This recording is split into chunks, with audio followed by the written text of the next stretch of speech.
Eh bien salut tout le monde les amis, c'est Arthur de la chaîne GoTech, j'espère que vous allez bien. Aujourd'hui on se retrouve pour une toute nouvelle vidéo comparaison où l'on va vous comparer deux micros qui font partie des meilleurs de leur gamme, le Rode Video Micro et le Blue Snowball. Ces deux micros provenant de marques connues ayant un rapport qualité-prix parfait. Nous verrons dans cette vidéo lequel des micros sera le meilleur en les comparant avec plusieurs critères pour que vous sachiez lequel vous ira le mieux. C'est parti.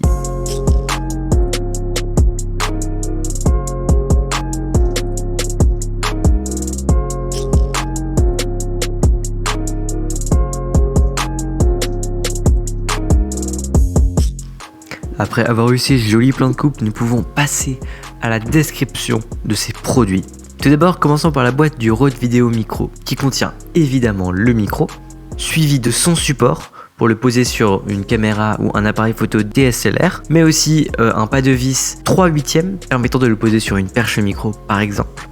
Nous avons évidemment un câble jack d'une trentaine de centimètres maximum permettant de le brancher sur des ordinateurs disposant d'une entrée micro ou sur une caméra. Et enfin une bonnette anti-vent permettant, comme son nom l'indique, que le son ne sature pas quand du vent est présent. La boîte du Blue Snowball accueille elle le micro avec séparément un pied posable et un câble USB d'environ 2 mètres vous permettant de le brancher sur n'importe quel ordinateur. Parlons maintenant des différents modes que dispose le Blue Snowball, car en effet le Rode ne peut que être réglable depuis l'appareil dans lequel vous le branchez. Le Blue a 3 modes. Le mode 1 dit cardioïde.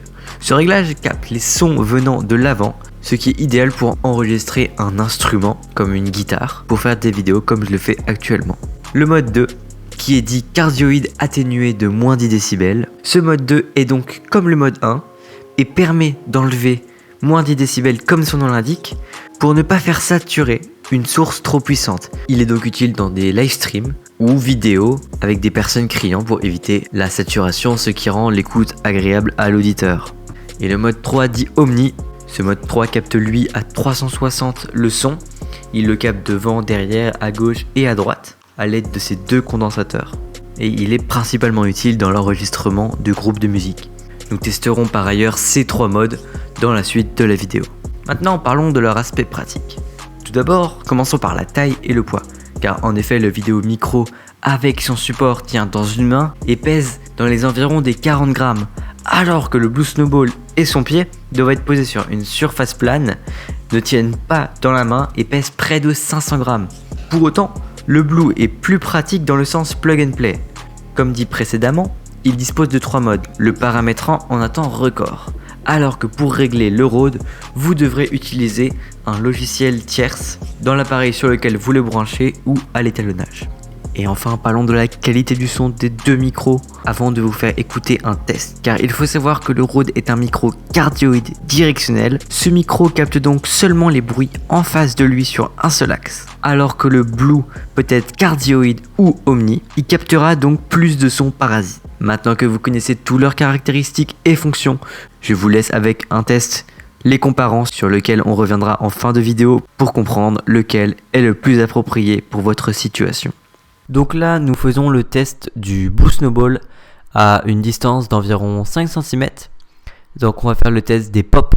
Donc là, quand je fais pop, on va voir ce que ça fait. Et quand je souffle, voici ce que ça fait. Je pense que ça vous fait mal aux oreilles, mais bon.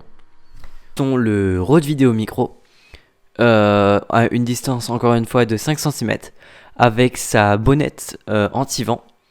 Car on teste vraiment les micros avec tout ce qui est inclus dans leur boîte. Donc on va faire le test des pop.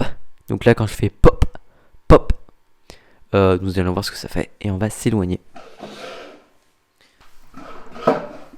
Maintenant nous sommes à une distance d'environ 10 cm de ce micro. Et on voit toujours la qualité sonore. Je ne sais pas ce que ça rend. Nous sommes dans une pièce de 22-23 mètres carrés qui a une résonance un peu marquée. Donc maintenant nous sommes un peu plus loin du micro et on teste toujours dans la même pièce le micro. Et voilà, on verra ce que ça donne.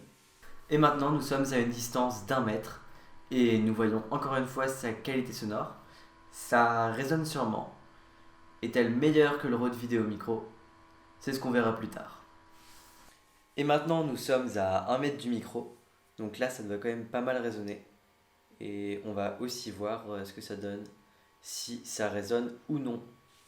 Après écoute de ces deux micros dans les mêmes conditions, on peut voir que le Rode Video Micro capte mieux les sons de loin avec moins de résonance du fait qu'il est cardioïde directionnel mais a un son plus bas et un peu plus étouffé que le Blue. Le Blue offre donc une meilleure clarté de son, le son qu'il produit est donc moins étouffé et est plus agréable à l'écoute. Mais malheureusement à partir du moment où on est à plus de 25 cm du micro, la résonance de la pièce est trop importante comparée à celle du Rode Video Micro.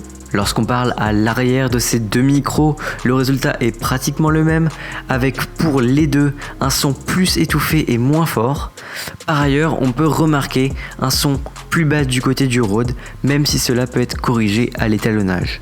Et enfin, pour les tests des deux micros, dans des conditions de vent, où par exemple un personnage souffle sur son micro ou fait des bruits de pop, on peut voir que le meilleur de ces deux micros, sans acheter de filtre externe à leur boîte, est le Rode, car il dispose d'un filtre anti-vent qui est aussi utile comme filtre anti-pop.